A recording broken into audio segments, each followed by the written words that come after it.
Good morning and welcome to today's webinar, which is titled Access to Quality Health and Care, Evaluate, Future-Proof and Improve.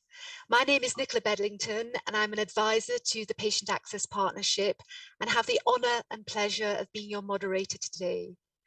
This webinar is the first in a series of thematic webinars entitled The Future of Health, A Time to Act. And the initiative is a continuation of the Health Pact consensus document that came out of our Future of Health conference back in 2019. And clearly the world has changed enormously since then. Today's meeting will focus on the findings within the State of Health in the EU report and the future-proofing health for all European citizens, a vision for building the EU's role in healthcare. And this vision paper was crafted by an expert panel of the Future-Proofing Healthcare Initiative and has been submitted to the portal of the Conference on the Future of Europe. We hope that this opening webinar will provide a lot of knowledge, insights, information, and be a solution-driven dialogue, aligning positions on some of the key prominent issues. And of course, with the war in Ukraine, we're facing a huge humanitarian crisis as well as a health crisis, and we'll allude to this at times during the course of the meeting. We will hope to get to a Q&A session towards the end of the webinar, and so I'd like to invite you to add any questions or comments to the chat, and we'll try and address those towards the end of our meeting today. Our guest speakers are Susanna Palkkonen, who is the chairperson of PACT, MEP Tomislav Sokol, who is the co-chair of the MEP Interest Group on Equitable Access, Francesca Colombo, head of Health Division at OECD, Dr. Josep Figueres, who is Director of the European Observatory on Health Systems and Policies, Dr. Alessandro Blasime, who is the Senior Scientist at the Swiss Federal Institute of Technology in Zurich and one of the key drivers of the Future-Proofing Healthcare Initiative, Dr. Stanimir Hazagiev, who is the Secretary General of PACT, the Patient Access Partnership, MEP Katerina Konechna, who is also a co-chair of the MEP Interest Group on Equity of Access, and Maya Matthews, who is the head of Unit of Performance of Health Systems within DG Director General for Health and Food Safety in the European Commission. So we have an absolute sterling group of speakers and experts to address us this morning. And before we get into the meat of the matter, allow me to give the floor to Susanna Palkkonen to say a few words of welcome on behalf of the Patient Access Partnership. Susanna, the floor is yours. Thank you very much, Nicola. Obviously, today, like every day nowadays, our heart goes to all of those who are affected by the war happening in Europe. And because PACT is a network, is a partnership, so PACT offers to all of its partners to share via us and also to search partners, even unlikely ones that you never thought of, for everything that you are doing to contribute to the crisis. We are all, of course, specialized in specific areas, but I think today all organizations and all partners in PACT are also pleased to support initiatives that are not directly in their expertise area. I am very pleased to see today so many different key stakeholders who are interested to dive into the access findings within the State of Health in the EU report, and who are eager to learn about the collaborative initiatives that are aiming to build the future and advance the European health and well-being. Like Nicola said, back in 2019, right before the COVID-19 pandemic, PACT organized its latest, but hopefully not the last, and definitely not the last, conference, The Future of Health. And it concluded with the multi-stakeholder visionary paper, The Health Pact. And when we are reviewing its findings now in the post-COVID 2022 Pact, and even more relevant today than it was at that time, because it includes multi-stakeholder collaboration that is necessary. This is why it's our intention to build on it even further, so that we can address the topical issues related to healthcare and define actions which will allow all stakeholders to better collaborate in building the future and advancing the European health agenda and well-being. With this approach, Pact and our partners, we will aim to explore how stakeholders and experts reimagine the future of health in the EU. To achieve this task in a sustainable way, we should use the existing data as a milestone to evaluate the current state of access to quality health and care, to future-proof a shared vision and agree on action plan to gradually improve the status quo and what is happening in the health side today and in the future. I would like to thank very much the European Parliament Interest Group on Access, all the Pact partners who are actually growing in number, the Commission, the institutions who are here today, who are always ready to partner with the Pact. And we also thank all of our sponsors who are supporting this work forward. I am now pleased to give back the floor to Nicola, our moderator of today. And I would like to encourage warmly all participants to get actively engaged in the discussions to follow. Thank you very much. Thank you so much, Susanna, for setting the scene and reminding us a little bit about the true nature of the Patient Access Partnership as a multi-stakeholder initiative. And this kind of collaboration has never been so important as today. So it's now my pleasure to move to the European Parliament and invite MEP Tomislav Sokol to take the floor. Tomislav, you're extremely active in the health sphere. I'd love to get your perspective on today's meeting and some of the topics at hand. The floor is yours.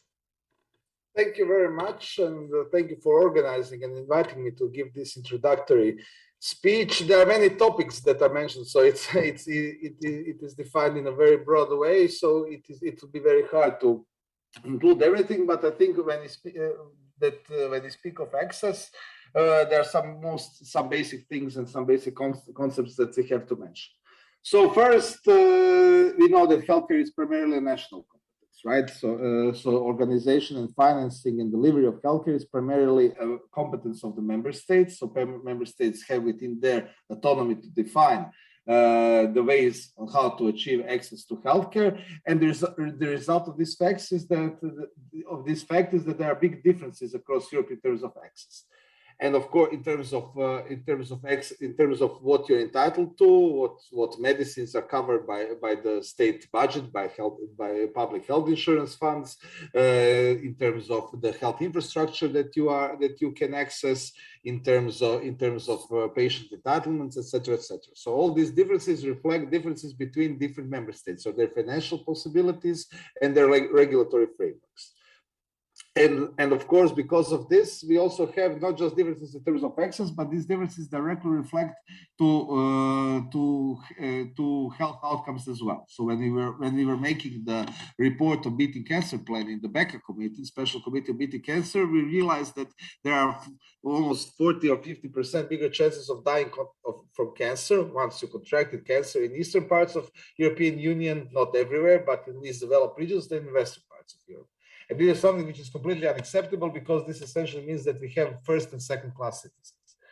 Of course, this means that EU has to do something, and we should not use this division of competences as an excuse not to do what we can, because in some areas EU can really provide an added value and relieve some of the problems of access that we have today.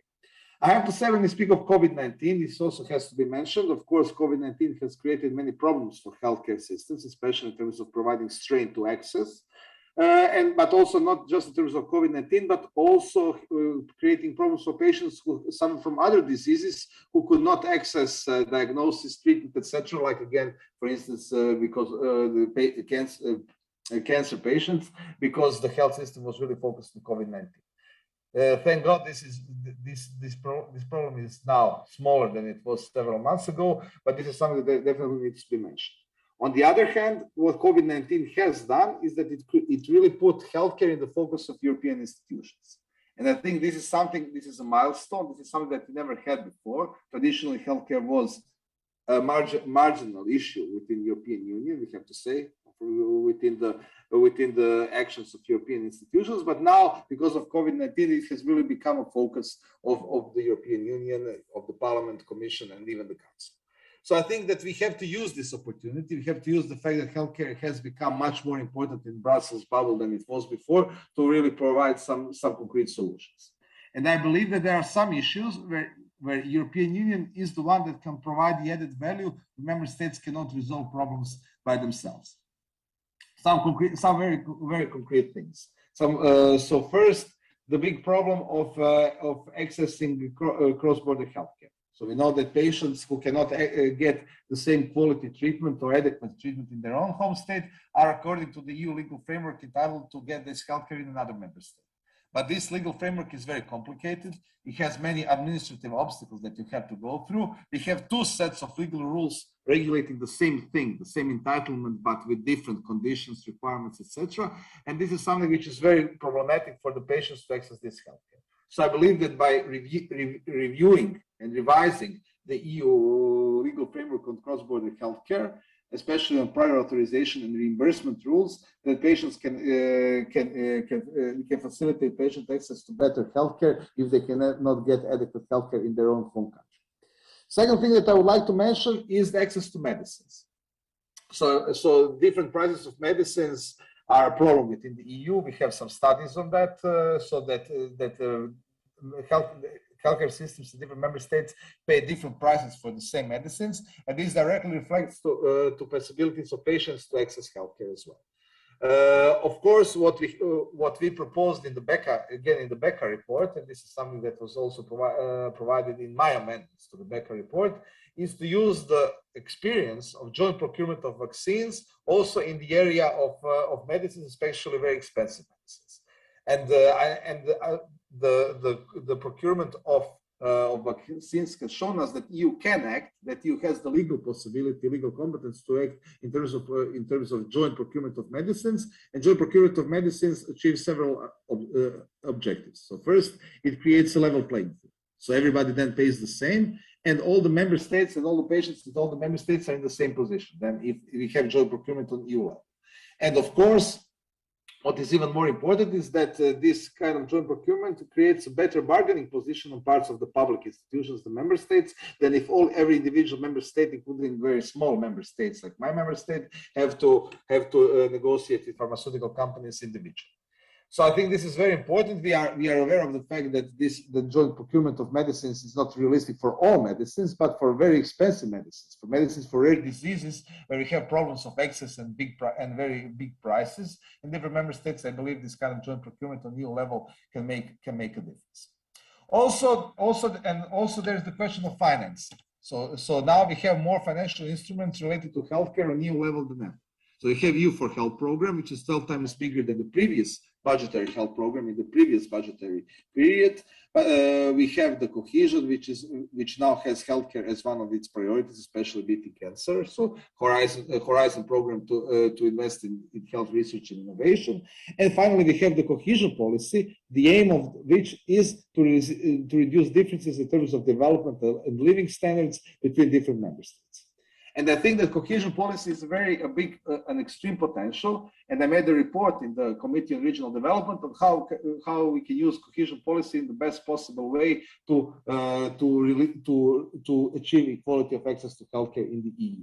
Because actually, the previous budgetary period, we invested around 25 billion euros from cohesion policy into healthcare. which is 5 times bigger than the new EU for Health program that we are all mentioning very often now. So cohesion policy can be used in a very good way, especially to invest in health infrastructure, especially in rural areas where you have a lack of health infrastructure, in health workforce, especially working conditions for health workforce, because one of the biggest problems in EU is the outflow, the exodus of health workforce, especially doctors and nurses, from less developed parts of EU to more developed parts of EU. So what we have to do is to use the EU funds, the cohesion policy, to create working conditions for medical personnel so that they stay in the member states where they went through they were born, they went through their education, etc., so that not all of them go to the west of the EU and the north of the EU. This is something which I believe is essential if we want to create a real equitable access to healthcare in all parts of the EU, especially less developed parts and especially rural parts, which are facing the biggest problems in terms of access to quality personnel. And also, what I would like to mention, which I think is important, I also mentioned this in my report on using cohesion policy, and that is that when we use these EU funds, these big EU funds for healthcare, that we also have to use health outcomes as benchmarks when we evaluate how this money is spent. Because when we use EU funds, in many cases we just see, okay, we bought this amount of medical equipment, we built this amount of hospital beds, etc., but we do not see whether this has resulted in improving health outcomes, like, for instance, survivorship of certain types of cancer, for instance, the longevity of life, reducing infant mortality, and things like that. So I think that these kinds of health outcomes should be used as benchmarks when you evaluate how this EU money is being spent, so that the money is spent in an effective way and not just building big buildings and things like that, and then not really controlling whether this has created a concrete effect on the ground for patients. So to sum up, I think that now we have a big opportunity, even though the COVID-19 pandemic has created big problems for the healthcare system. I think in the long run, it created also many opportunities for EU to engage more in healthcare. I think EU can provide a real added value to reduce these differences in terms of access which exist in the European Union now. And I think that we have a lot of work on our part to make this happen, both in terms of controlling that money is spent, European money is spent in the right way, not just cohesion policy, new for healthcare and horizon, but also recovery and resilience facility, which I didn't have time to mention, but also to create a better regulatory framework so that patients can utilize the opportunities the EU brings them to access best possible healthcare. And I can tell you that in the European Parliament, you'll have a partner that the patient organizations and all stakeholders, you have a very strong partner in the European Parliament, that will put pressure on the other institutions like the Commission and Council to make sure that we use these possibilities that EU has to provide better access to healthcare for patients in the best possible way. So thank you very much again, and I'm eager to hear the discussions of the other participants. Wonderful. Thank you for those very powerful messages. You've touched on so many core pillars, the fundamental disparities across Europe when it comes to health, COVID-19 as a catalyst, the potential of cross-border healthcare, the challenges around access to medicines, the power of the financial instruments, including, of course, cohesion policy, and the emphasis that needs to be placed on health outcomes, what actually benefits patients and citizens at the end of the day as a measurement, as a benchmark. Fantastic. Thank you so much, Tomislav. This has been really helpful. And we're now moving to our keynote presentation, which is looking at the state of health in the European Union, with a particular accent on access, of course, given the topic of today's webinar. And it gives me great pleasure to give the floor to, first of all, Francesca Colombo from OECD, as I said earlier, and Josep Figueres from the European Observatory on Health Systems and Policies. It's wonderful to see you both again, albeit online. Thank you for making the time to join us today, and we look forward to hearing the main sort of the key aspects emerging from this recent report that will help us to really think on moving forward. I think, Francesca, you're going to kick off with some slides. The floor is yours. Sure, Nicola, and so great to see you, albeit virtually, as you said. I'm really very much delighted, and I would like first and foremost to thank the Patient Access Partnership for organizing this webinar. I think it's one in a series, the first in a series of webinars on the future of healthcare in Europe. And as has been alluded to, the timeliness of this topic in the context of the COVID-19 pandemic and the learning that comes from that, but also the ongoing humanitarian crisis, I think this topic could not be more timely. And I'm very delighted to be together with Josep Figueres, our partner in crime in the preparation of the state of health in the EU, and obviously the Commission as well. It's a fantastic collaboration that we have. I will be presenting some of the results from the country health profiles and the accompanying companion report. Both were released in December 2021. And I think this will help to frame the discussion that will follow in the webinar. I wonder if I can have my slides, please.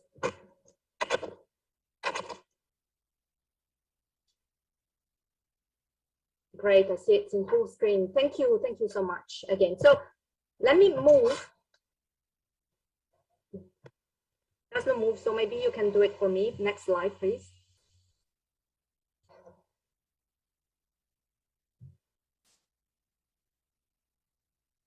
Next slide, please. Great, thank you so much. Let me say a few words to explain, for those of you who are not familiar with the state of health in the EU cycle.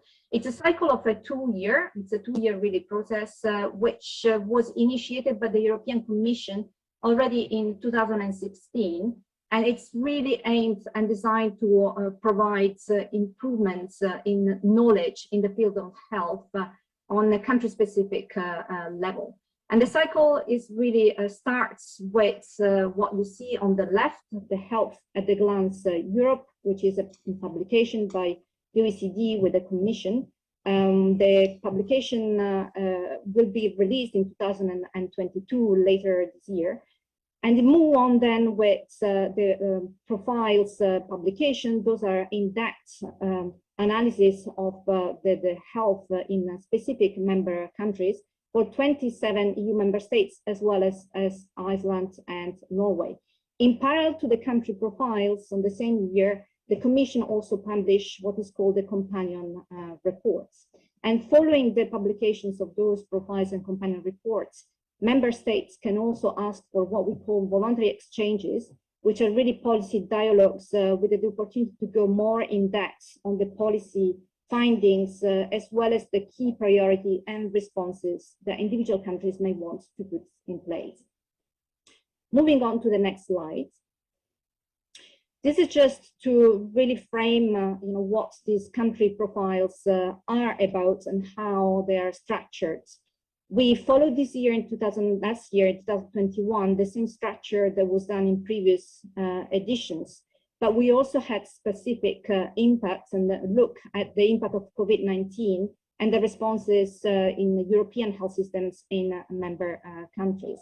So each of those country profiles really look in a very concise, offer an overview, starting with the health status of the population in each country, looking at determinants of health, both behavioral determinants and environmental risk factors, the organization of the health system, as well as health expenditure in the countries, and then the performance around the aspects of effectiveness, accessibility, and resilience. And we use a wide range of statistics and data from national official statistics, which are provided to OECD, Eurostat, ECDC, and the WHO. And today I will focus and highlight on issues particularly around preventions and public health, and Joseph will then move on considering aspects of access, including issues related to the digitalization and digital tools and how they've been useful for access. Now, if I can move to the next slide.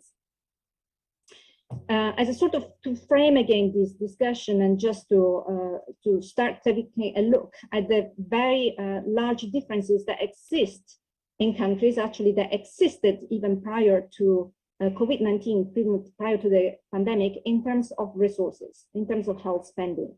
And those differences, of course, also persist after the pandemic. And it's quite important to notice that increase this significant variation, because they will have a bearing on access, but also on quality of care issues, on the capacity of countries to address workforce challenges and shortages, which could be long-standing or maybe made more acute by the pandemic. And this slide is a typical slide that we show with very different levels of health expenditure by countries in 2019, as well as in blue, the EU average. And you can see on the left side, the vertical axis, you have the spending per capita in purchasing power parities. So with the same purchasing powers across countries, and on the left, the share of the GDP.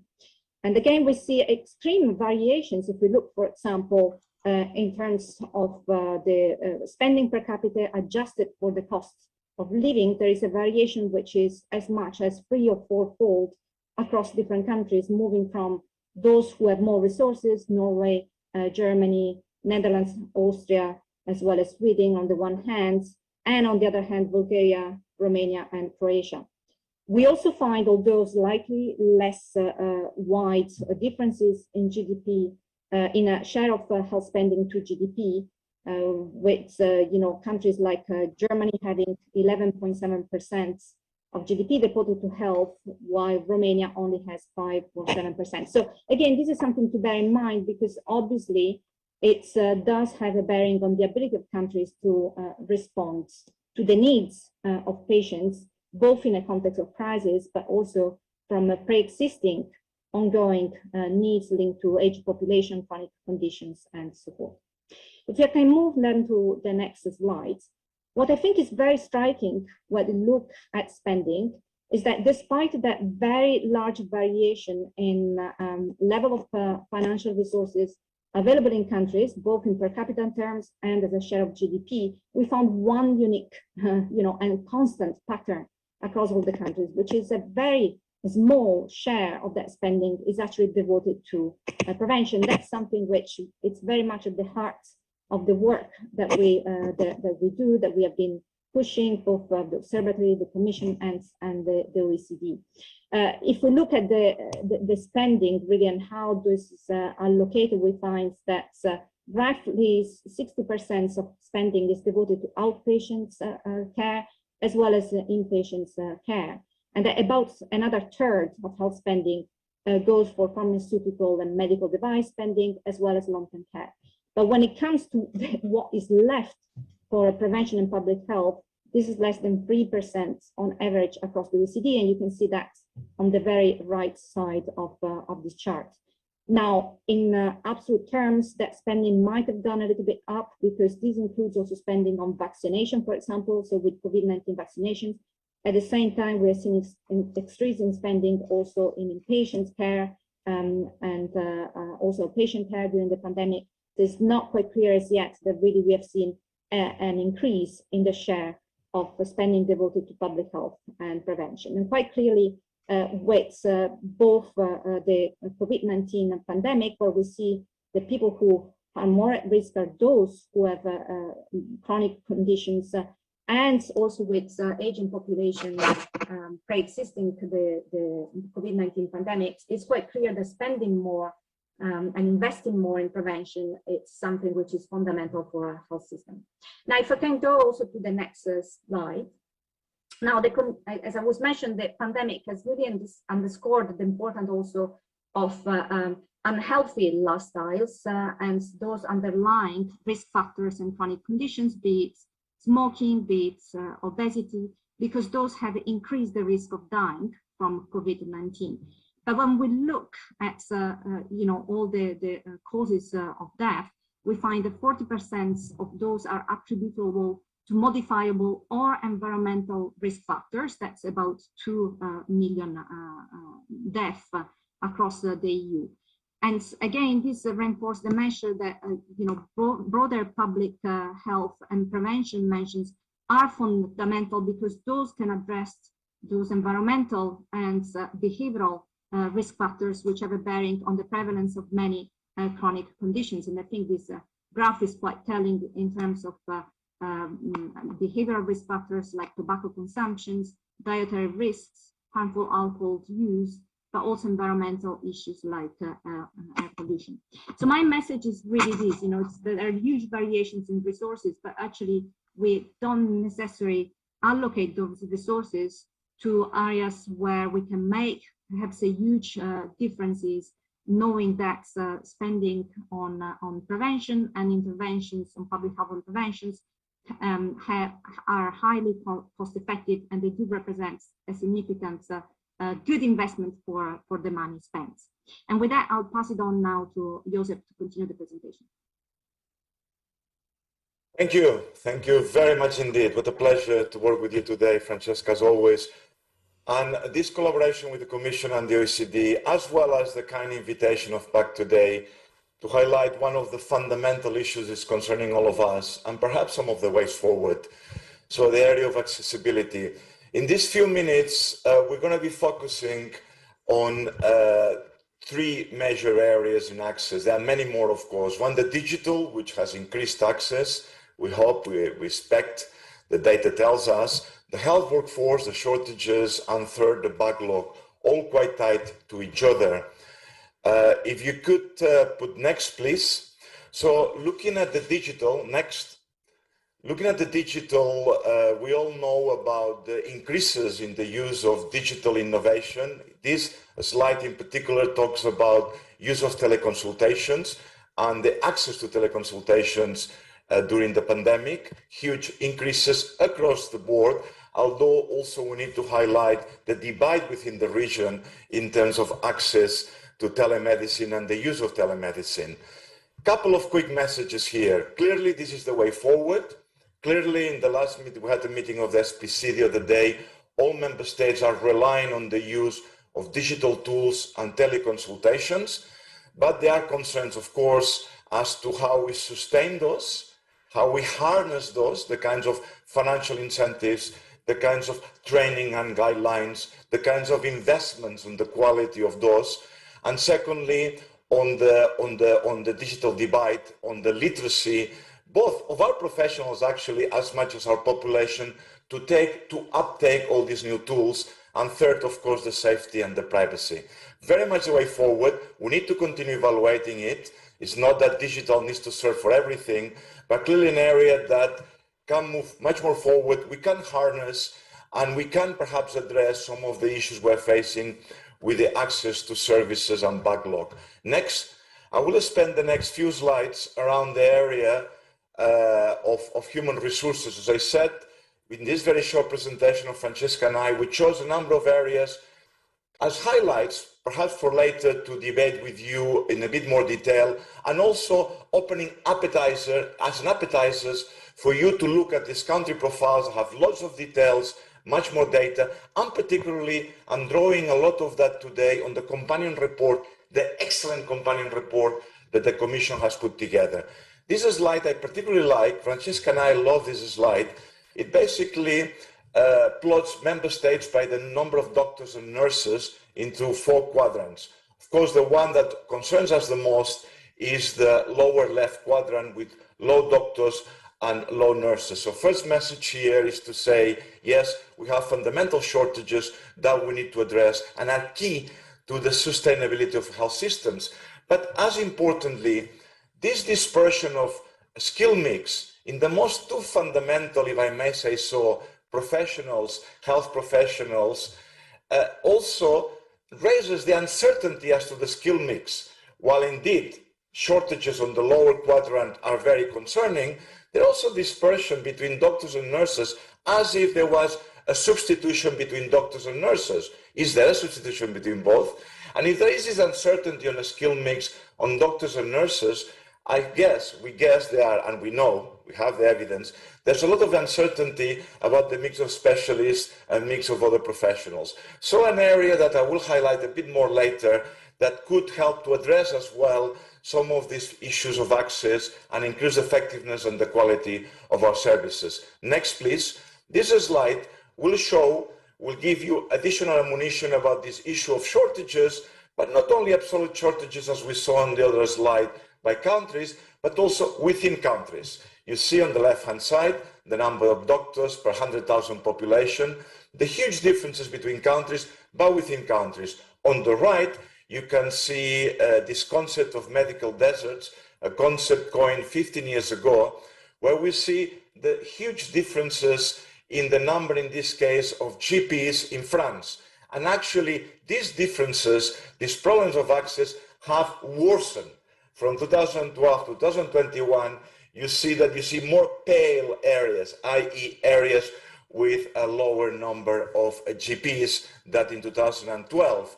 Actually, we see as well that some of the migration and brain loss in some brain drain in some countries in the eastern part of the region come to resolve to address these medical deserts in the western part of the region. So, as it's been said at the very beginning, we really need to work together in the area of human resources, of migration, on planning together, forecasting together. Shortages are now affecting all of us, and we need to address those together. We can talk later on about the number of incentives, the number of mechanisms that some of our member states, we've been collecting all that, have put in place to try to retain doctors and nurses in deprived areas or in low density areas, try to train them there, try to provide financial incentives, and so on. Next, please. So the next one, directly related to that, is the issue of unmet need, problems of access to services. This is only one data on waiting lists, but we have plenty of evidence around issues of unmet need, issues of access that have affected virtually all member states in many, many areas, as we know. This is perhaps the major concern now our member states have at the moment.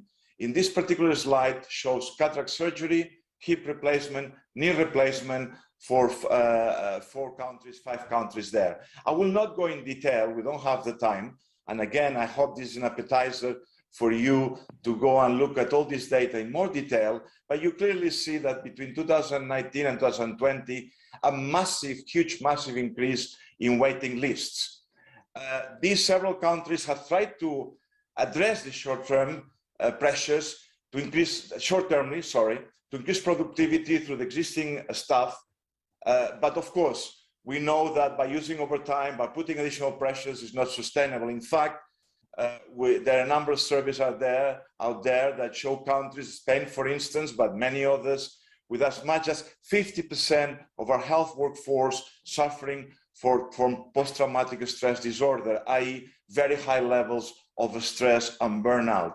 So we cannot count on those policies to continue dealing with this problem of backlogs. We need to look at a broader set of policies. Next slide, please. The next slide, you'll see it's a bit of a shopping list. I wish we had the time to go in more detail, but we can discuss those later. And as I said, the excellent companion report organized by the Commission gives you more detail about these policies. But clearly, we need to go beyond using the current workforce, putting more pressure on them. We have to go into training more doctors, nurses, and other health workers, clearly, increasing numbers of clauses. We need also to attract the young profession, giving better working conditions. We need better and more innovative training programs to ensure that from the beginning, medical students are training with other professions, health workforce training together, number one. Number two, they get access immediately. They start working on general practice in integrated care to attract more professionals to primary care, to general practice, and so on.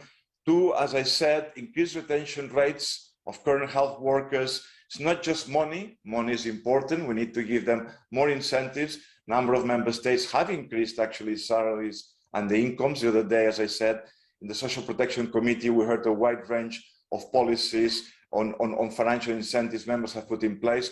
But it's not only that. It's working conditions, it's supporting their mental and physical health. We've seen actually a lot of innovation during the COVID pandemic in the member states in supporting the health workforce that we need to harness and strengthen. And also, that's not only the solution, it's a whole set of solutions, is the area of a skill mix, innovations in service delivery. Again, we need to harness some of what we saw during the pandemic with, for instance, pharmacists doing a much more important role in chronic prescriptions, prescribing themselves, with with teams shifting tasks between different professionals. So we saw a lot of innovation that I think we can harness. But again, as I said on digital, to harness all that, we need incentives, we need regulatory mechanisms, we need quality strategies, we need more training. So we need a whole host of strategies. But really, if there's one way forward for the access, for the sustainability, is going to be around supporting the workforce. And the last slide to finish, please. Some key findings, therefore. COVID-19, as Francesca has presented beautifully well, has highlighted the need to invest more in health systems. Clearly, and we hope this emphasis on health systems will continue. We'll need more resources there and prepare for future unexpected shocks. Actually, with the Commission, with the OECD, and for the Commission, we're working on measuring resilience, health systems resilience, and ways to strengthen health systems resilience. Second, more investment needed, as I said, in prevention and public health. Again, Francesca has highlighted that very nicely, how investing in prevention is much more cost effective. Third, digital health solutions, clearly the way forward. But as I said earlier, digital health literacy will be important. The digital divide is key. And of course, issues of privacy are fundamental. Finally, we need to invest in the health workforce. We know that there are huge shortages. We need to be much more innovative in training, step up training, attract people to the profession, and retention efforts to ensure that there is less turnover and people are more attracted. Thank you very much for this opportunity. Back to you, Nicole. Thank you so much, Giuseppe, and of course, Francesca, for that very, very clear overview. And I think that concluding slide really outlined some of the critical issues that we need to think about in terms of investment in health, in terms of getting prevention right, in terms of digital transformation, ensuring that that is sustainable, the right incentives are in place, and looking at the complexity of dealing with a vibrant health workforce of the future, and some of the legacy, if you like, of COVID-19 in terms of the backlogs, etc., that need to be tackled, but also some of the learnings from COVID-19. That was fantastic. So it's now time to move to Switzerland to look at the future proofing of access to quality healthcare. And I'd like to invite Dr. Alessandro Blasimi, who is from the Swiss Federal Institute of Technology and one of the key architects in the Future Proofing Healthcare initiative, to give us a few insights from your perspective, Alessandro, based on what you've just heard from the meeting so far. The floor is yours. Thank you very much. Thank you very much, Nicola, and thank you to PACT for the opportunity to participate in this important webinar today. I'm going to share my screen just to present a couple of slides. Here we go. Yes. So yeah, I'm a reader in bioethics and health policy at the Swiss Federal Institute of Technology in Zurich. I'm based in Switzerland, but I'm Italian by origin. And I'm also a member of the Future Proofing Healthcare initiative, which is an initiative that launched in 2018. To take a data-driven view on how health systems are performing today, to identify gaps, and to promote best practices to prepare them for the future.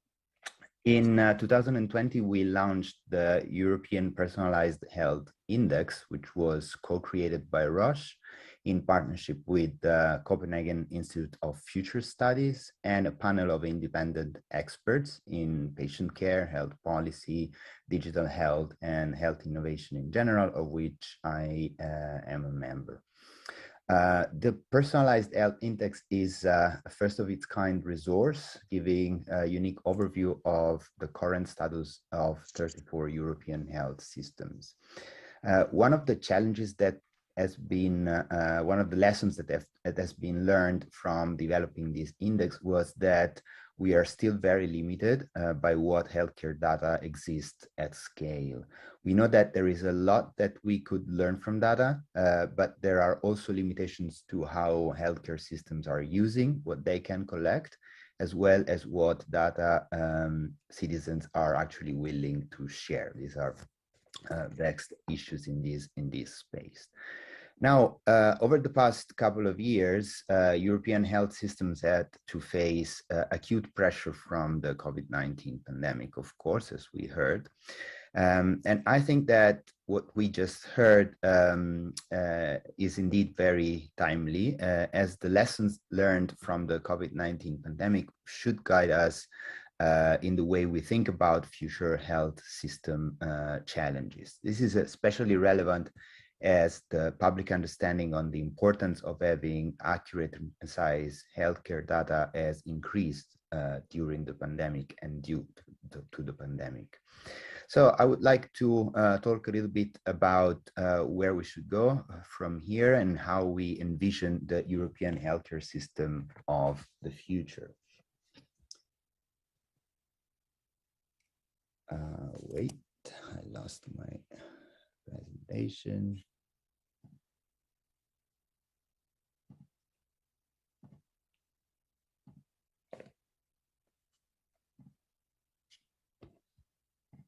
Okay, here we go. So as part of the development of the personalized health index, we have had several discussions at the Futureproof Healthcare expert panel around the European health system of the future. And the result of those discussions came together with a vision paper, which identified 3 vision statements describing the ideal future of European healthcare systems. These are the following. These visions are the following. European health systems will spend more of their budget on public health and prevention to contain overall expenditure and improve the overall health of the population. So this is the first vision that aligns very much with what we have heard in the previous presentation. Second point, better informed and digitally literate European citizens who are empowered to oversee how their data is collected, used, and exchanged. So again, something that resonates with the previous presentation. And finally, increase technology integration to relieve some of the burden on health systems and healthcare workers. Again, a point that resonates with the previous presentation and stresses the importance of digital innovation in the health space. So we have already witnessed paradigm shifts during the pandemic in Europe, as many European citizens realized that health is shared European concern, and therefore expect EU to raise to emerging challenges to facilitate advancement by delivering health policy solutions. Now, it's important to stress that contrary to popular impression that Europe was slow to act in the beginning of the pandemic compared to other countries, there are actually success stories that demonstrate Europe's capacity to react and quickly implement robust health policy solutions. For instance, Europe developed and implemented the first and largest interoperable system for digital certification of vaccine status, as well as 2 technical and legal standards for digital contact tracing that became global standards already in early spring 2020. The EU digital COVID certificate was a crucial element in Europe's response to the pandemic, with almost 600 million certificates generated as of last October. As we move out of the acute stage of the pandemic, hopefully, a key question remains as to how the EU can maintain this momentum in digital innovation, with more specific guidance needed on technologies such as medical AI and digital health devices. So I think it's clear that the priorities presented in the vision paper, namely prevention, digital empowerment, and increased technological integration, are supported by several observations in the companion report. This impressive uptake of digital innovation during the pandemic is best illustrated through some country-level observations that we have seen in the previous slide set. For example, we saw countries like Bulgaria, Finland, Hungary, Ireland, or Latvia, in which remote consultations increased by 50%. We saw that in Spain, it reached over 70% of the population reporting to have had a remote consultation by February, March 2021. In Iceland, France, Italy, and the Netherlands, digital technologies were employed to actively monitor COVID-19 patients, at least those with mild symptoms, at home. Germany has developed a database which provides information on free ventilation places, intensive care capacities, and the COVID-19 cases treated in participating hospitals throughout the country. Austria leveraged its strong health data infrastructure during the pandemic by using pseudonymized electronic health record for COVID-19 research and to create a central vaccination register. And finally, Estonia,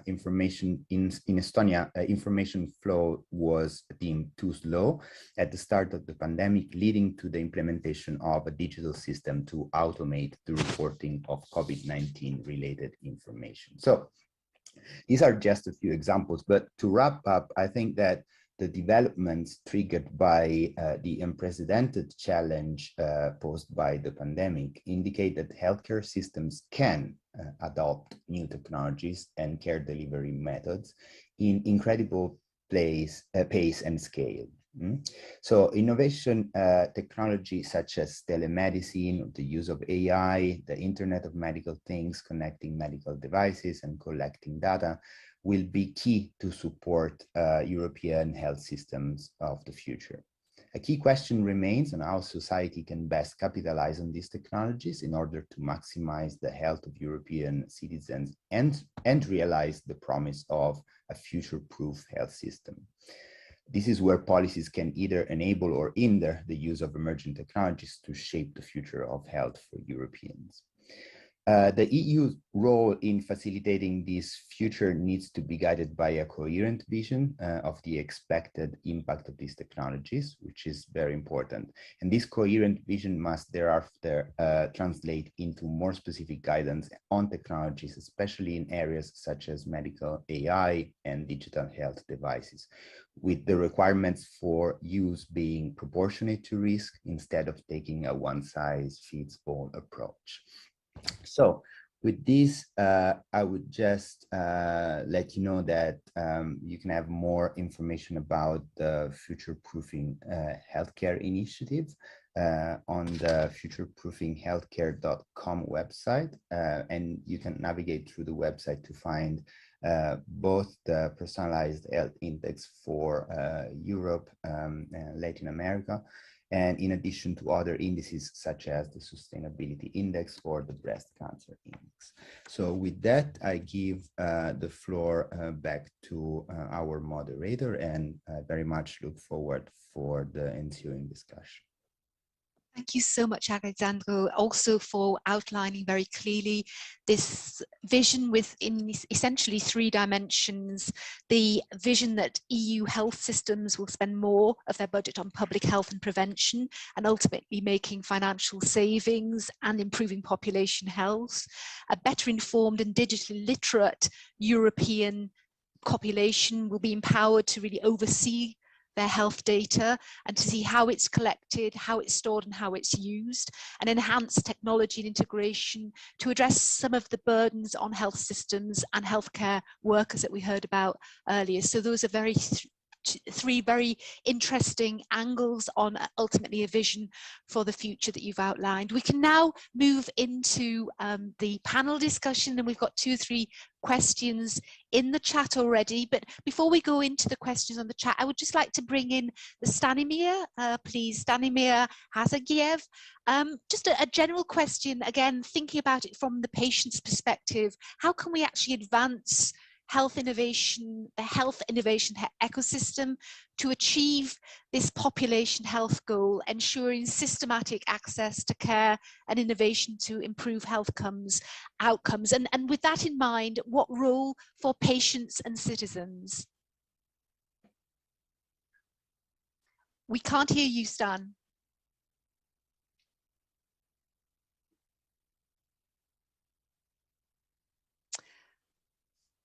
We still can't hear you.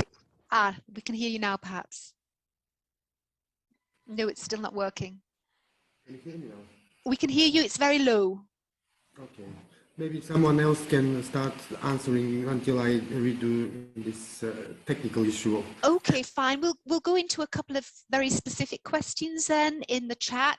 Francesca, to you, obviously you made a big sort of argument, if you like, that primary prevention, there could be more investment there. From which part of the overall budget should those resources be taken to invest more in primary prevention?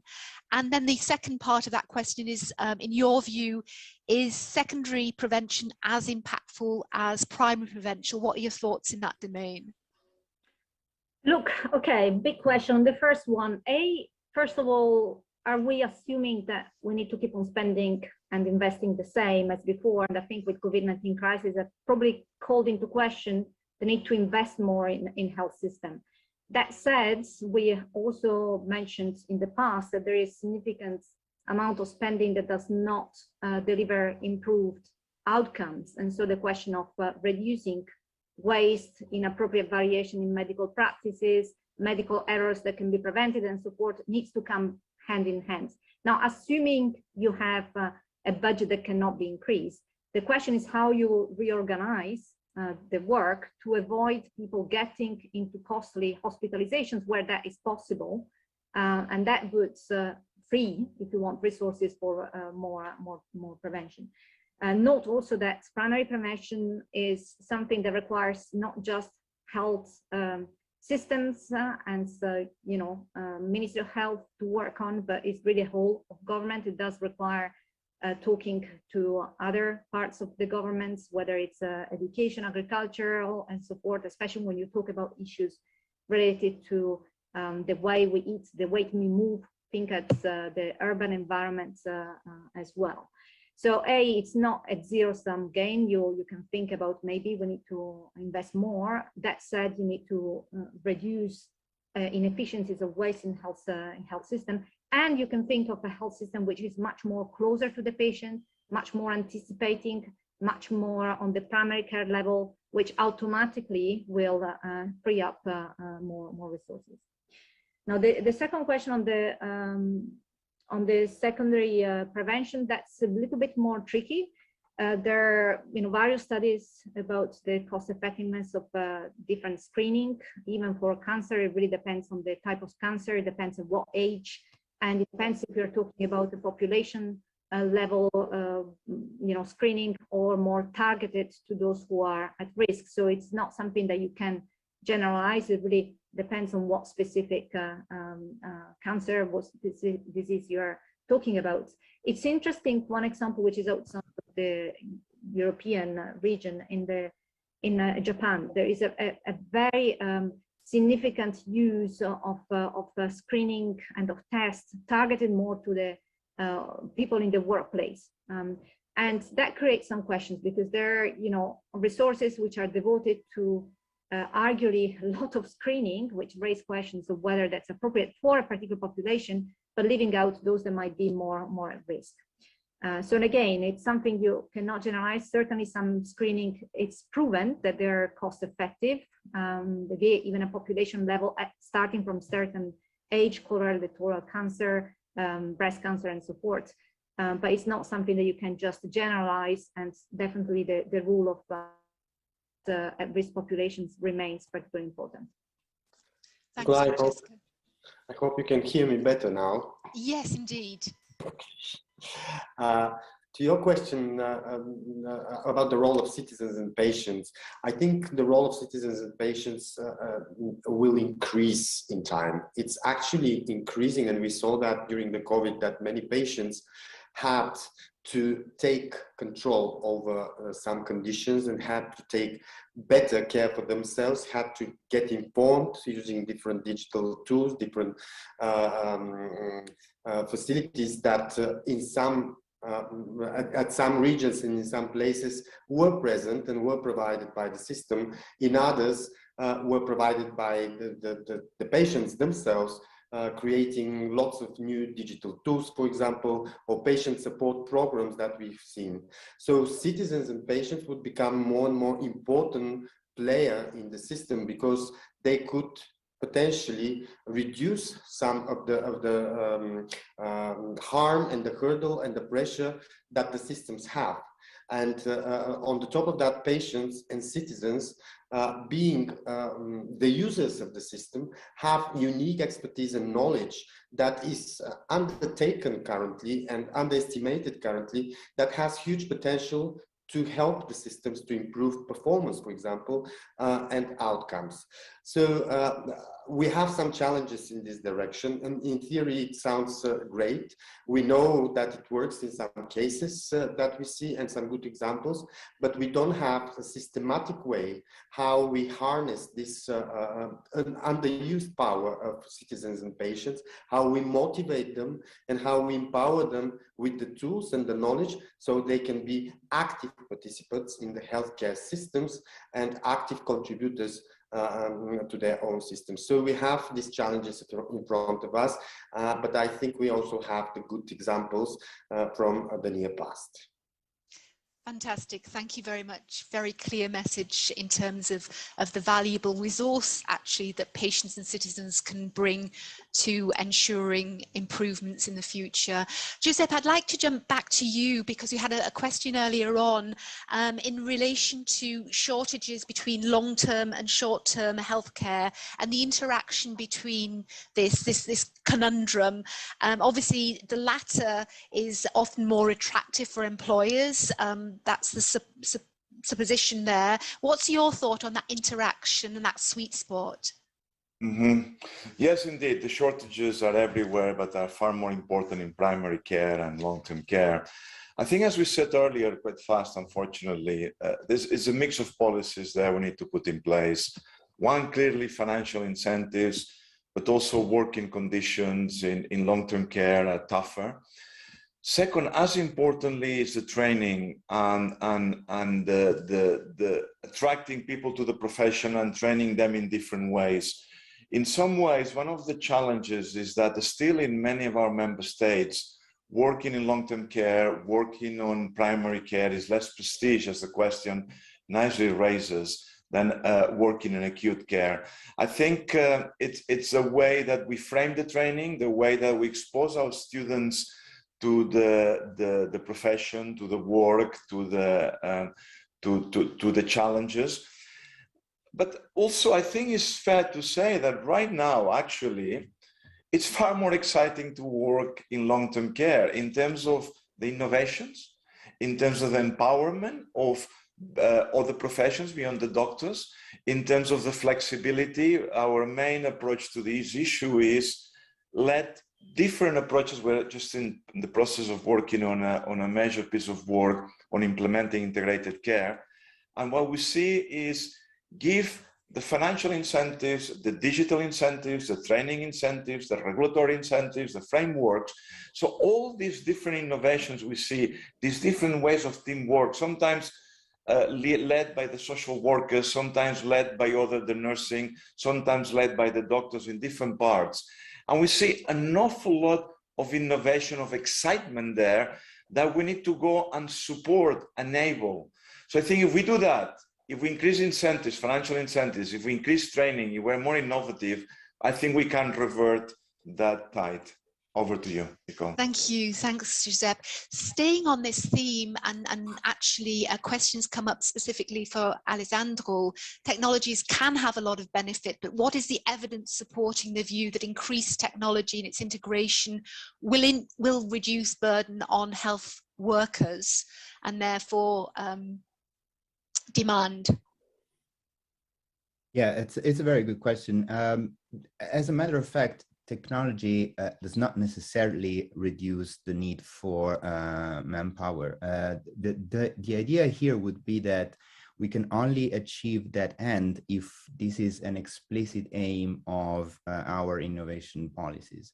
We know that data collection is a labor-intensive and time-consuming activity unless it is happening sort of automatically in the background. The trade-off here that we need to learn to navigate is the one between data being collected and stored and made available for different purposes, sort of unbeknownst of data subjects, and otherwise putting in place burdensome procedures for informed consent and authorization for the use of data. So we need to strike a balance, which is to a good extent a technological balance between our capacity to collect and store data automatically and retaining the capacity of data subjects to exert some sort of control.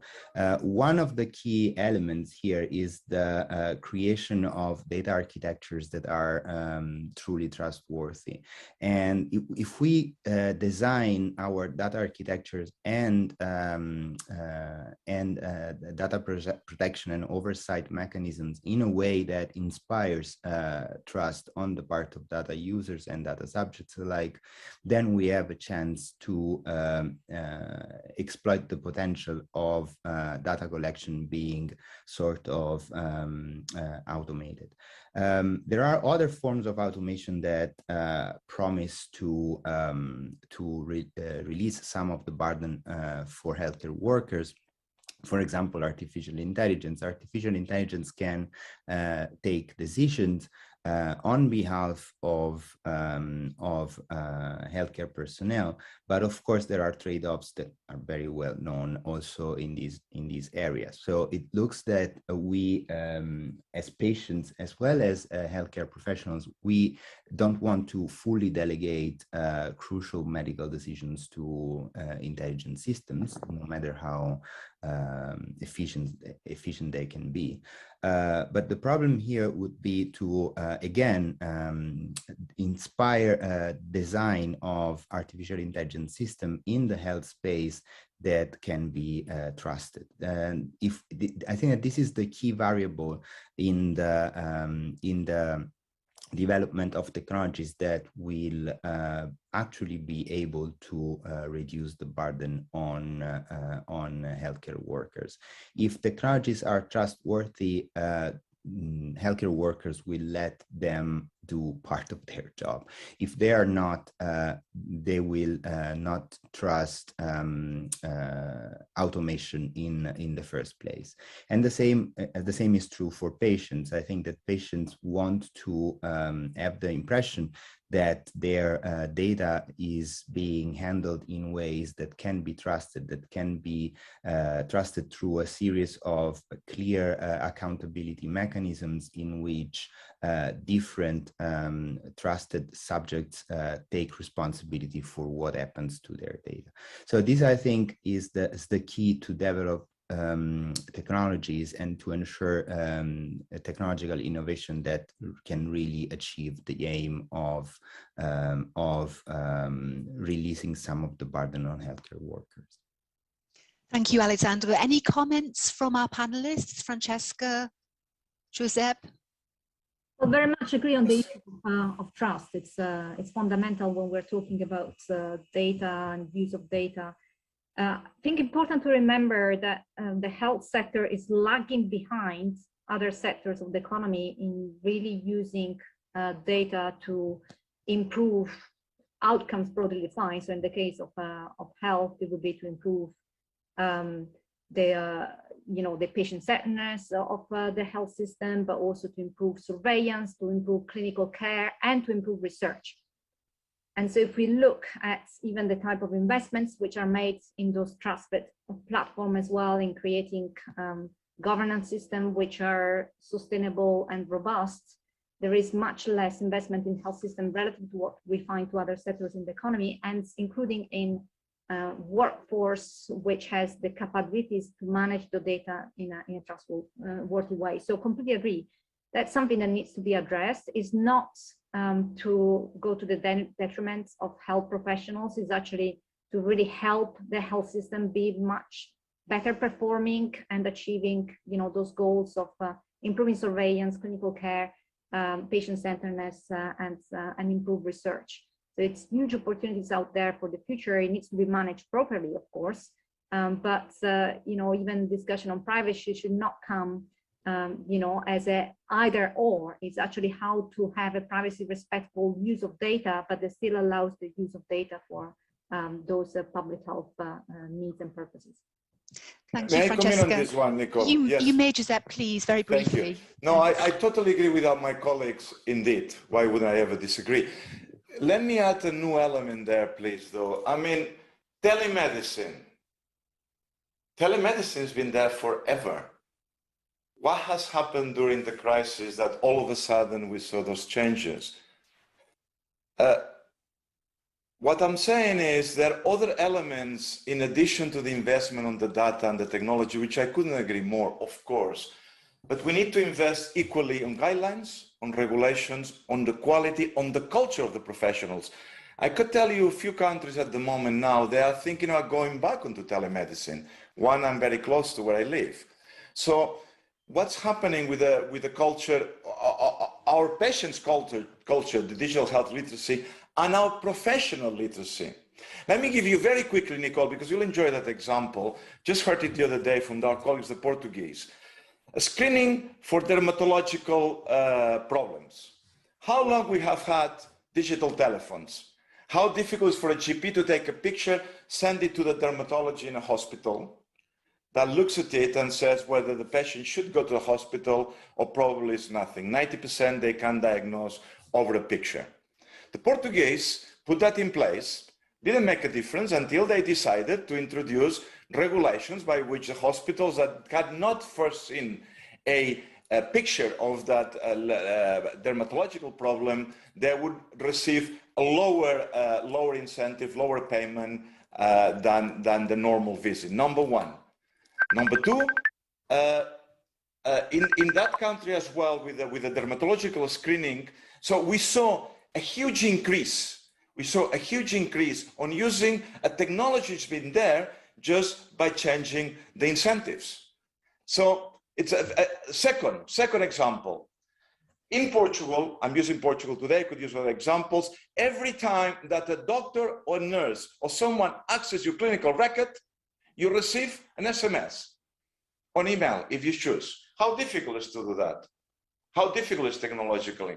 Do you know for the patients how much reassurance you have if you receive an SMS saying, Dr. So-and-so saw your clinical record, that knowing is your doctor? That goes halfway on data privacy and trust. These are not complex digital solutions. These are quite straightforward. So today I like to really push for the political will, for the change, for the regulation, to invest in all other areas in addition to collecting data, of course, that we all agree on improving the quality of the data. Great, very clear messages, and the value of low tech and more flexibility, agility, really great. Stan, there's a specific question before we go to Maya for some closing remarks and thoughts from the Commission. Something on the huge gap in healthcare spendings in the EU, where Central and Eastern European countries are significantly lagging behind. We have very limited time, and I know you could talk for a day on this, but just a couple of perspectives from your side as one of the drivers behind the Patient Access Partnership. I think that in the near 50 years, we cannot expect the big gap in terms of income to those countries to be closed easily. And therefore, we have to introduce new ways demonstrating on one hand solidarity, but on the other hand, putting fairness in front of our decisions in the healthcare systems, especially when we talk about pricing and the way that we Europe would manage with the huge inequalities of medicines, products, doctors, labor, etc. So we have to take the facts as they are. We are not going to close this gap even in 50 years. It's still going to be there. We simply have to be innovative in the way we are doing pricing, for example, or showing solidarity, because otherwise we risk that for the next 50 years, we will continue with these issues, having member states who are in very, very difficult situation to assure medicines or other products for their citizens, even they wish. Thank you for that. I was keen to bring you in on that particular topic because I know it's so fundamental, particularly in your region. Let's say we could have had a much longer conversation. We haven't addressed all of the questions, but it shows the value of this kind of dialogue. We need to move now, I think, to some concluding thoughts. And it's my pleasure to introduce Maya Matthews once again from DG Sante to give some comments about what she's heard. And then we will go to Katarina Kaneccia to say some words of closure from the Parliament. And finally, we'll give the last word to Stan. So first of all, warm welcome once again to you, Maya. Please, some ideas, some reflections from the side of the European Commission. Thank you very much. Thank you, of course, to PACT and to the MEP's interest group on access for kicking off this series of seminars. We're very excited about this. And of course, to my dear colleagues at the OECD, Francesca, and at the Observatory, Joseph, I mean, we wouldn't be having this webinar without all the work that their teams have put into all of this excellent outcome on the state of health in the EU country health profiles. I guess I've been listening to the whole discussion. I find it fascinating, and for me, I would start by saying I'm just really glad that we're having these kind of conversations. I think if you put yourself back 3 years ago, I really doubt whether we would be having conversations about so much now that the EU is doing together on health. As we all know, COVID-19 put health in the spotlight, and I think my concluding remarks will really be a compliment to MEP Sokol's remarks, because I think he opened it very well by showing the huge gamut of work that has happened in a very short space of time. I mean, it all started, of course, with Ursula von der Leyen, the President of the European Commission's State of the Union speech in September 2022, where she said we needed to step up, the EU needed to step up and to meet the expectations of citizens and to build a European health union. And so we are doing that. We are building, the building blocks are there. We have a response package to strengthen the EU health security framework. We've changed the mandates of the European Medicines Agency, of the European Centre for Prevention disease control, to really be able to be crisis prepared, so that when the next crisis hits, we will be able to act much quicker. And of course, we've now put in place a new authority based in the Commission called the Health Emergency Preparedness and Response Authority, which will take this much further with horizon scanning, with preparing procurements, as the MEP was mentioning. We have to really capitalize and galvanize all the work that was done in a very quick and often ad hoc way. We now, unfortunately, don't have the time to step back because Europe is facing another huge crisis, but we need to really make sure that we could use all of these things that we've developed in a more, and put them in a framework. So that's where this new response package goes. We also have the pharmaceutical strategy for Europe, which speaks to many of the issues that have been raised about really being able to address the unmet unmet needs, that we need to actually find ways, incentives, mechanisms to try to have better treatments for people who, where the needs are not yet met. We're talking about orphans, rare diseases, pediatric medicines, but also, of course, let's not forget antimicrobial resistance, which is a huge and growing concern. How can we really make sure? We have to put these systems in place, and we're also addressing shortages, which many of the speakers mentioned. Of course, we also have the Beating Cancer Plan, and here I think is an example of the EU added value of where we can use our collective intelligence and our collective share of all the knowledge that we've collected, but turn that into actual operations. So we're looking at the Beating Cancer Plan from all the different clinical pathways of cancer, from prevention, diagnosis, treatment, but also, and very importantly, the survivorship. Putting people at the center of it, because I think in all of this discussion, we have to put people at the center of it. And then, of course, part of the response of the EU has been, as MEP Sokol said, new EU funding mechanisms. And he already mentioned the EU for Health program, so I won't go into that, but just to say that the EU for Health program, with its much bigger budget of 5 billion, we can actually start doing things on the ground. It's not anymore about studies. We can actually start implementing. We can start piloting. So, for example, one of the things that we're doing with member states is a joint action on workforce planning and forecasting.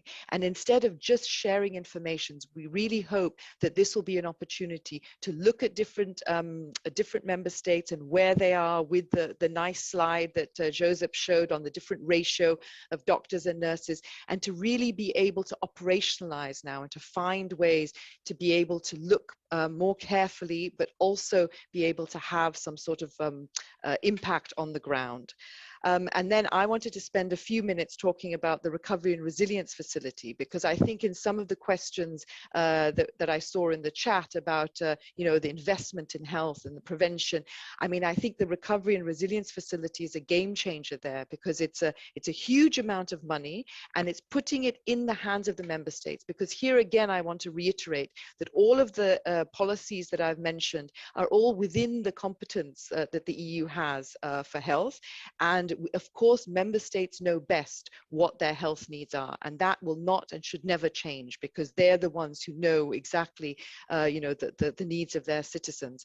But where the Recovery and Resilience Facility now is very good, it's identified health as one of the key pillars in the recovery from COVID. And so already we're seeing from the 22 national recovery plans that have been submitted and endorsed by the Commission, a total of 37 billion euros is being spent on health. From that 37 billion, about 12 billion of that is on digital health. So I think that there's a huge amount going on. And we need to make sure that we're not losing all of this really very rich work that's going on. And that's, I guess, where my unit and other units within the Commission can help. And of course, also OECD and the Observatory, who also have an overview on what's going on. I will just conclude by saying that in the companion report, which Joseph very kindly referred to, we have three main takeaways. One is that we're by no means out of this horrible pandemic. It's still going on, and we still have a long way to go to better understand the effects that the pandemic is having on people's individual health and on health systems in general. So we still need to do studies. We still need to see what the long-term side effects are. The backlogs, I'm afraid, I think are only one part of a much bigger story about what this disease has been doing to people and these kind of complex chronic conditions that are coming out of that. And of course, let's not forget the huge mental health impact that the pandemic has had on people. And we're seeing this across the board, from young people to health workers has been mentioned, but also, of course, the public at large. Secondly, the excitement of the digitalization. And here, I think that there's a lot to be done, and I won't go into that because I know we're running out of time. We are running out of time, I'm afraid, Maya. So then my final 3 points would be, we need more investment in health. The Recovery and Resilience Facility is helping, but we need a lot more investment in health. I totally agree with Francesca. It's not a zero-sum game. Secondly, the information is key, and there will be the new European Health Data Space proposal, which is Europe's attempt to create an infrastructure where we will be able to share much more quickly individual patients' health. So that will be, again, the empowering patient part. So patients will be able to travel with their medical records, but also secondary data. So we will be able to have a lot more information that will be able to be shared anonymized. And finally, and this is my last point, I think we've seen that what the pandemic has done has brought people closer together, more cooperation, more different relations, both at individual level between patients and doctors through telemedicine, but also between countries and with different stakeholders. So I'm a positive person, so I see that we need to look at the positives that have come out of it. We have an urgent need to use all of these positives and switch quickly into what we're seeing now that's coming in Europe, and the terrible situation that we're seeing, and that the EU member states are stepping up and are coordinating and trying to free hospital beds to be able to ensure some continuity of care for the people from Ukraine who have fled. So I will end there by just saying that I think that your work that you're doing on inequalities and access is absolutely key, and we need to continue working on that, but I think together we will get there. Thank you. Thank you very much, Maya, for that encouraging message. I think we can extend a little bit the end of this meeting. We've got 2 or 3 minutes left in the formal time, but I think there's a little bit more to say to add on to that excellent intervention from the European Commission. And I know, Katarina, you wanted to close the meeting with some very specific thoughts on your side, and then Stan wanted to take the floor to look a little bit at the way forward. So if we can be a little flexible, and Mia culpa as a weak chair has led to this situation, but Katarina, please, the floor is yours. Thank you, Nicole, and I hope that everything will be okay, and thank you for the flexibility, because I think that I have a very important message so for speakers and for people who are today with us.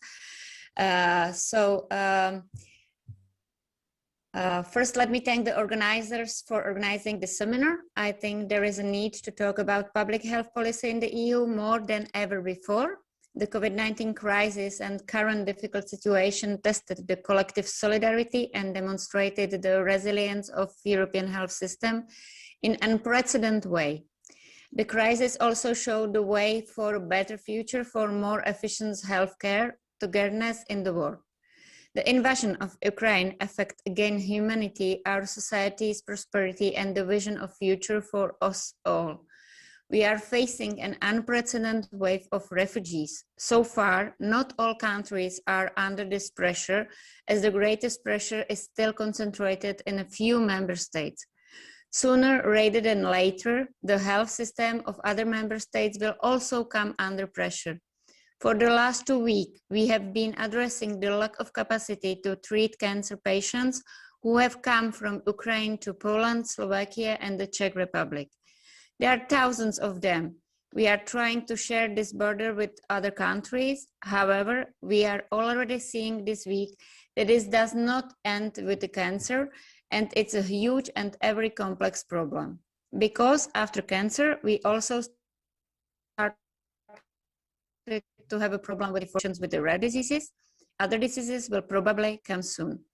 This happens at a time when global and European economists are challenged and trying to recover in the post-COVID area. No more than ever, addressing health inequalities urgently require international cooperation. Given the devastating impacts of human and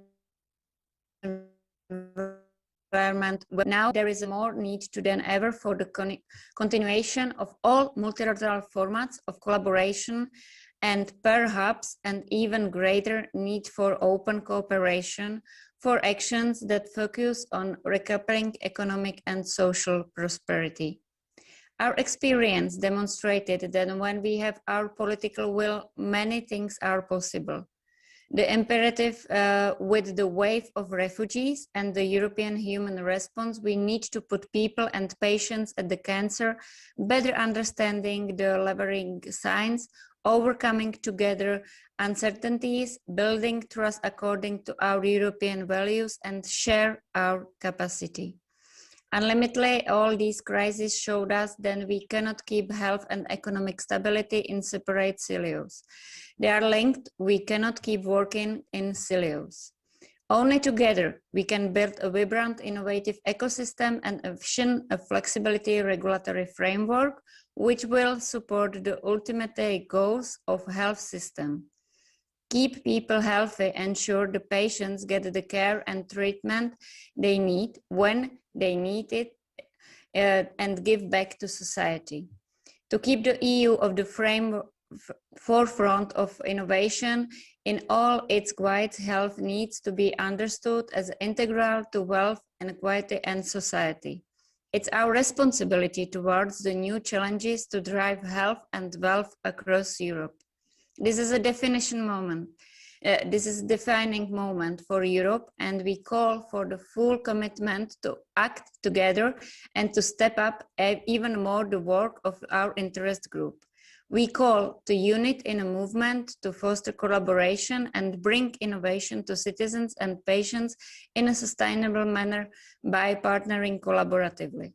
We call for the creation of a memorandum of understanding and a pact to act. In the EU movement working together, a grand acceleration that built on a new European innovation agenda with a health in all policies economy. Collectively, all stakeholders can move forward together, each one accountable for his or her part in the pact to act to foster health and wellness in Europe, according to our European value. I hope that we will continue with our cooperation, and I'm looking for next seminars or the impact to be with you. And I think that we have many topics in a health in a level of EU, and I hope that you help us with a solution. Thank you very much. Thank you so much, Katarina. This idea, this importance of a pact to act, and thank you for your leadership within the interest group. It's truly appreciated, and the work will indeed go on and deepen. Finally, last word to Stan. Can I ask you, please, to be extremely brief and let us know what will happen from now on in. We've had an excellent discussion, really great dialogue. What happens next? You're on mute, Stan, sorry. Really excellent discussion, excellent ideas, and excellent outcome, I must say, at the end, with concrete idea to move from the health pact that we signed for as stakeholders back in 2019 when we had the Future of Health conference. And now it's time probably to move this document towards the pact to act. The pact to act, where we can outline actions for all of us to commit in the next years and months, stakeholders, institutions, so we can achieve a better and a more accessible healthcare systems. So from the Pact Secretariat, we would commit that in the next weeks and months, we will form a small working group, probably between representatives of PACT and some other international partnering organizations, so we can prepare and start drafting this Pact to Act document. Based also on the discussions that will happen in the next several webinars, which are going to look deeper into some of the topics that were just touched today. For example, the workforce challenges, we have dedicated event on that. All the other webinars would be a good basis and a good feedback for us to develop this draft document, Pact to Act. And hopefully by the end of the year, we can present it to the wider partnership and to the partners and also to the institutions and the politicians to be discussed and adopted as agreed between all stakeholders action plan. So this is the plan. I think it's exciting, the energy, but we need to galvanize this energy and to transform it into concrete actions that we all can commit and do. Thank you very much, Stan. So that's what's coming. I'd just like to thank all of you today for making this webinar so really interesting, insightful, really setting the scene for much more collaboration, much more work to come. A warm thanks to Francesca, to Maya, to Alessandro, to Caterina, to Stan, to Josep, and of course to our chair, Susanna. I wish you very well, good rest of the day. We will be producing a summary report from this meeting, and of course you can look at the recording afterwards at your leisure to get more information as and when you can. Thank you all very much. Thank you, everybody. Bye. Thank you. Bye-bye.